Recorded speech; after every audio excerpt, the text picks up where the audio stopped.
maalin maalmaha ka mid a Mas ayaa damiirkiisa soo laabtay. Waxa uuna doonay inuu ka kafaargudo dambiyadii uu galay iyo dadkii uu qanini jiray uuna iska daayo cunida dadka. Waxa uuna soo aaday nin xaakim ahaa si uu uga jawaab dalbo arrintani. Xaakimkii waxa uu kula taliyay inuu yeesho Maska boos ka gaar ah dadka kale oo ka dhex baxsan, uuna ku raali noqdo wixii uu qud helo inuu ku qanco. Wuxuuna ku dhahay taasi waxay ka mid tahay kuwa dambiyada lagu dhaafayo. Arrintii la faray Maskii waa uu sameeyey, balse sidaas kuma nabadgelin Maskii.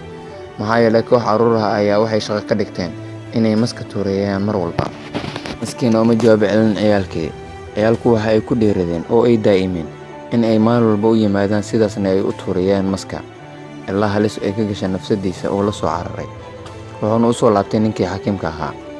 Xaakimkii waa uu la taliyay Maskii wuxuuna ku yiri mar walba neefso neef laga baqanayo si ay u ogaadaan ciyaalku inaad awooddo inaad iska celin karto cadowgaaga. Maskii sidii ayuu sameeyey oo xaakimkii u faray. Ciyaalkii markaa kadib waa ay isaga fogaadeen iyaga oo ka baqanaya.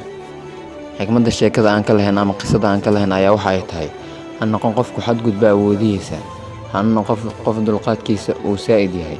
Maxaa yeelay dadka caqliga yar waxay moodaan inay daciifnimo ka tahay oo aadna awoodin inaad iska celin karto. Inaad qof wanaagsan ahaato micnaheedu ma ahan inaad daciif tahay, balse dadka qaar ma garan karaan arrinka. Mahadsanid. Fadlan haddii uu muuqaalku cajabiyey, subscribe oo ka mid noqo asxaabteena si uu ku soo gaaro muuqaalada cusub. Mahadsanid.